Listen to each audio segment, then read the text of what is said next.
ለቅቤ ያነጣጠር ነው። ቅቤ በጌሾ ወቀጣ በርበሬ ነው። በርበሬ ዛኩት እንደ ነጭ ጤፍ። አይዞህ መልካም ቃጠሎ። እንግዲህ ወተፈራምላችሁ እንዳታስቡ። ለምን አንድ ማንኪያ ስለሚበቃ በበርበሬም ሆነ በስጋም በምንም ጣፍ እያደረጋችሁ መብላት ነው። ጠላ ነው ማምሸት ቅቤ በጌሾ እንዴት ይነጠራል የምትሉ ካላችሁ እስከ መጨረሻው ተከታተሉ። ቅቤ በጌሾ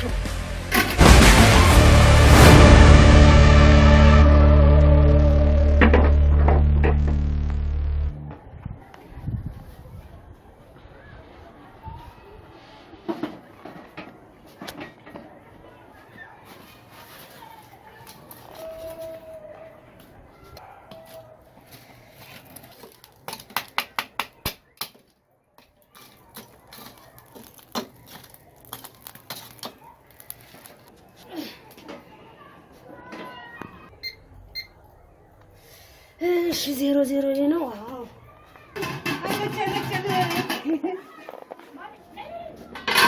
አሁን ራሱ ሂሳብ ስለሆነ እንዳይቆጠር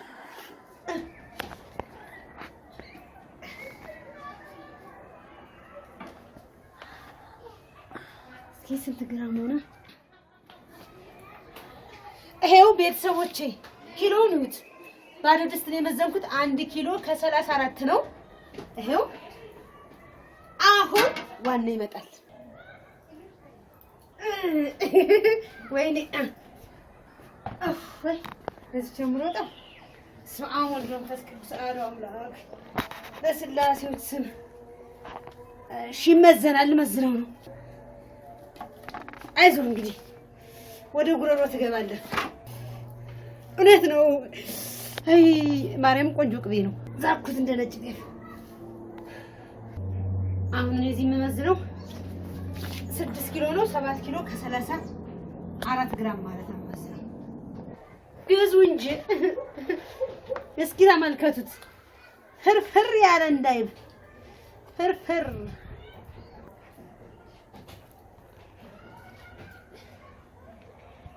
እስቲ ያልሞላ ገና ነው። ገና መቼ ይሄው እንግዲህ ውድ ቤተሰቦቼ መጀመሪያ አይታችሁታል። 1 ኪሎ ከ34 ግራም ነበረ። 6 ኪሎ ቅቤ ሲጨመርበት ይሄው ማየት ማመን ነው። ይጣዳል ወደ እንግዲህ ይችላል የሚቀላቀላል። አይዞ መልካም ቃጠሎ። እንግዲህ ቻለው። በነገራችን ላይ ሙያዬን አሳያችኋለሁ። ከዚህ በፊት አሳይቻችኋለሁ፣ አሁንም አሳያችኋለሁ። እና ውድ ቤተሰቦቼ ይኸው ንጹህ ቅቤ እንደምትመለከቱት በጣም የሚያምር። አሁን እንዲህ ፍርፍር የሚለው ፍሪጅ ስለቆየ ነው። ነገው ሲመጣ በተለይ ደግሞ በቃ እናንተም በያላችሁበት ግዙ። ለፕሮግራም፣ ለበዓል፣ ለሰርግ እንዲሁ ደግሞ ለመውለድ፣ ለገንፎ መብያ ምርጥ የጎጃም ንጹህ ቅቤ ነው። የቀመሱት እያመሰገኑ ነው። እናንተ የሚሰለችሁ ቀመሱት። ባልትና ማለ በነገራችን እንዳረሱ። አሁን እቺ ደግሞ ማምሻዋን ትነጠራለች።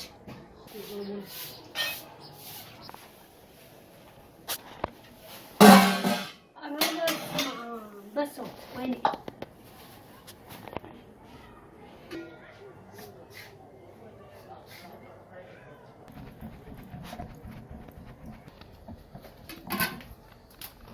እንግዲህ ውድ ቤተሰቦቼ ይሄው ቅቤ እያነጠርን ነው።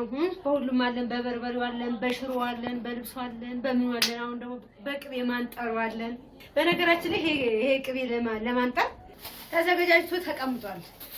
እግዚአብሔር ያክብርልኝ። በጣም ነው የማመሰግነው። ይሄው ቀምሜ ያስቀመጥኩ። ሙያዬን ወዳችሁታል። መልካም ይበቃኛል። እግዚአብሔር ይመስገን። ለማንኛውም ይሄ ቅቤ ማንጠሪያ ነው። የተለያየ አይነት ስለሆነ ተቀምሱታላችሁ እየመጣችሁ ቤተሰቦቼ። ተንተክትኮ እንዳያልቅ ልክ እንደቀለጠ ቅመሙ ማድረግ እንጀምራለን። ለምን በሚንተከተክበት አረፋው በሚጠፋበት ሰዓት ቅቤው አይጎዳም እንጂ አሁን ትክትክ እስከሚል ጠብቀ ነው ስናነጥፍ ቅመሙ እስከሚበስል ድረስ ቅቤው በጣም ይጎዳል።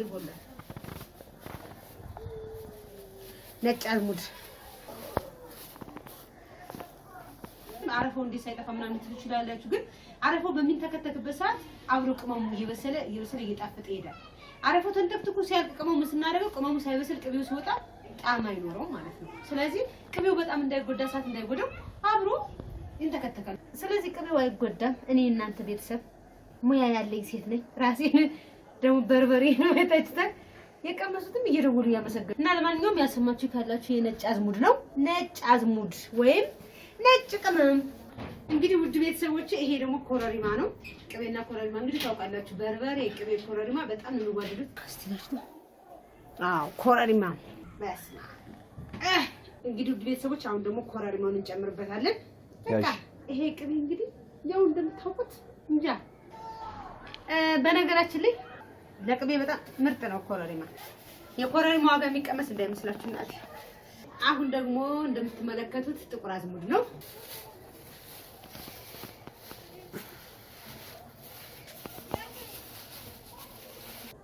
አሁን ደግሞ ጥቁር አዝሙድ ማለት ጥቁር መጣፈጥ ልክ እንደኔ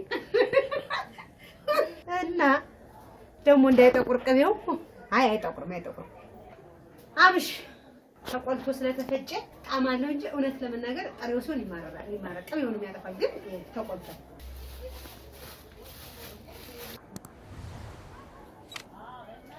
ቀጣይ ደግሞ ምን ይመስላችኋል? ያልተወቀጠ ከነገለበው ጌሾ ወቀጣ አስባችሁታል? ይሄን መሰለ ቅቤ ስንት ተደክሞበት በጌሾ ቢነጠር የመጀመሪያ ኢትዮጵያዊት በጌሾ ያነጠርኩ ተብዬ ሪከርድ አንደኛ። ለማንኛውም ይሄ እንደምትመለከቱት ቤተሰቦቼ በደንብ ተለቅሞ ተዘጋጅቶ ጣጣውን ጨርሶ ነው የተቀመጠው እንጂ እናቴ በአንዴም አይሆንም። ይሄ ኮሰረት ነው። አሁን እንጨምራለን። ቅቤም ማንጠር በጌሾ የመጀመሪያ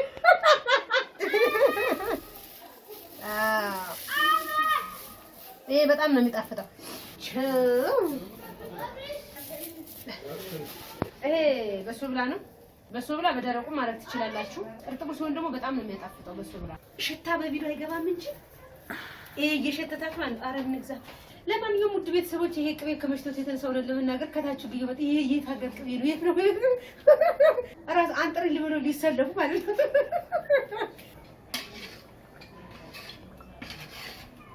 ወይኔ ሽታ የሚገባ ቢሆን ኖሮ ቤተሰቦቼ ሰው ሁሉ ድምፅ አይሰማችሁም እንዴ? ወንዶች ሳይቀሩ በተለይ ላጤዎች ምን አረረ የት ነው የቅቤ ምናምን ከታች ነው የመጡት። ከታች አረፉ ሲጠፋ እናወርደዋለን። አረፋው መጥፋት አለበት። ቅቤው እንዳይል እሳቱ በጣም መብዛት የለበትም እንዳይቃጠል ቅመሙ። ወንድሜ ከዚህ በፊት እንደውም ቪዲዮ ላይ አይታችሁታል። በጣም ረጅም መንገድ ሄዶ ከእናቶች በሳህን ይዘው ይመጣሉና እሱን ነው በኪሎ እያደረገ ይረከባል።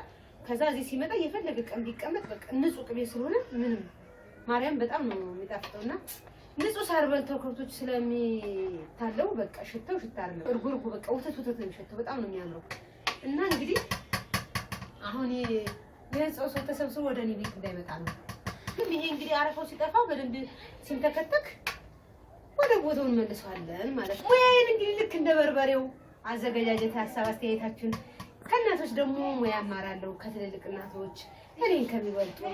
ስለዚህ አንዱ እኔ ደግሞ መሳቅ ብቻ ነበር ስራሽ የሚመስለኝ። ለካ ሙያ አለሽ እንዴ? እንደዚህ በርበሬ ታዘጋጃለሽ እንዴ አለኝ።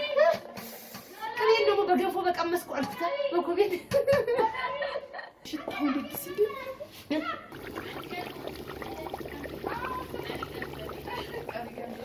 እንግዲህ ውድ ቤተሰቦች ይኸው እያለቀ ነው። አረፋው እስከሚጠፋ ድረስ በደንብ ተንተከተከ። ሳቱ ደግሞ ሲንተከተከ እንዳይጎዳው ባዶ እንዳይሆን ድስቱ ይበቃዋል። ትንሽ ተከተክ ይበልና እንግዲህ ይወጣል።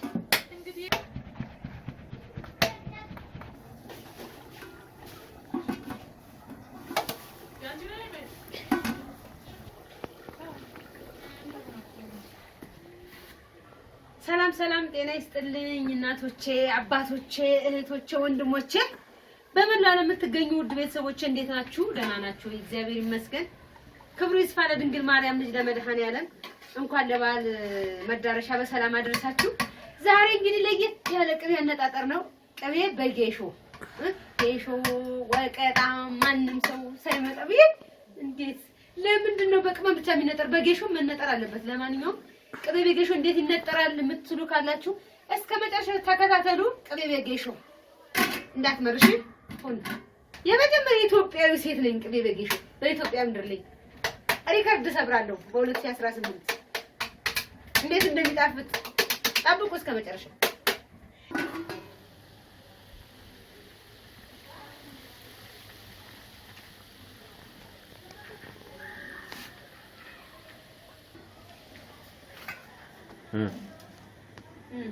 እንግዲህ ውድ ቤተሰቦቼ አሁን ጥንቅቅ አድርገን በጌሾን ጥረን ጨርሰናል።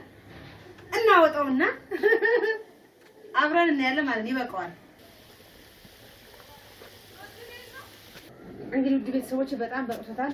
ደግሞ ሲበዛ ጌሾ እንዳይመር ቅጠሉ ከመሰለ ማለት ነው። ስለዚህ አሁን እናወጣዋለን። ከዛም በኋላ ይጠፈጠፋል ማለት ነው። በነገራችን ላይ ውድ ቤተሰቦቼ የአገር ባህል ልብስ አለ፣ ቅቤ አለ፣ ማር አለ፣ በርበሬ እንዲሁ በአማራ ሁኔታ አለ፣ ሽሮም አለ። ደልዘን በንጽህና ነው የምናዘጋጀው። ከእናንተ የሚጠበቀው በምትመለከቱት ስልክ ማዘዝ ብቻ ነው። እንግዲህ ያያችሁትን ነው የምታገኙት። እዘዙ።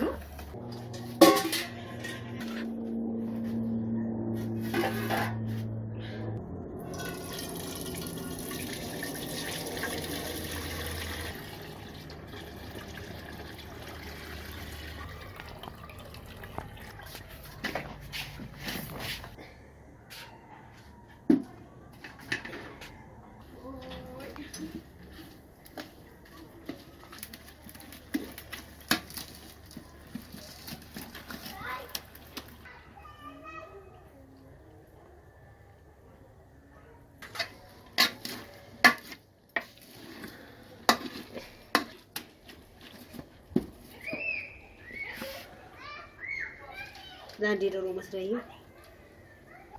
እሺ ቤተሰቦቼ ተምታቶብኝ እኮ ነው መሰረቱና ጌሾ ትንሽ ስለሚመሳሰል ነው እንጂ አሁን እንደው አስባክታል በዛው ትንሽ ተዝናኑ ብዬ ነው እንዴ። እውነት የሚመስለው እኮ ይላል።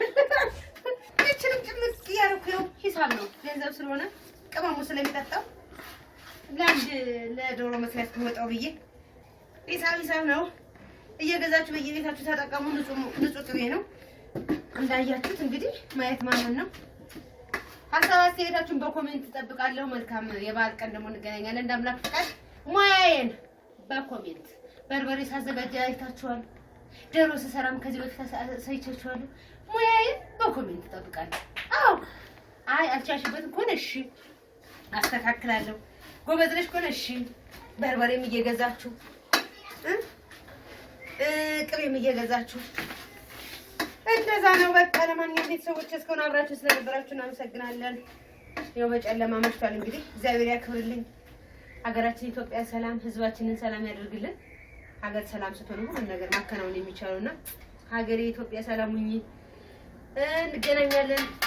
መልካም የበዓል መዳረሻ ይሁንላችሁ። አብራችሁ ስለነበራችሁ አመሰግናለሁ። ሰላም ዋሉ፣ ሰላም ደሩ፣ ሰላም አምሹ። በኢትዮጵያ ማታ ነው፣ በሌላው ሀገር ደግሞ ቀን ሊሆን ይችላል። እንደየሰዓት አቆጣጠሩ። ቻው፣ በደህና ሁኑ። እንገናኛለን።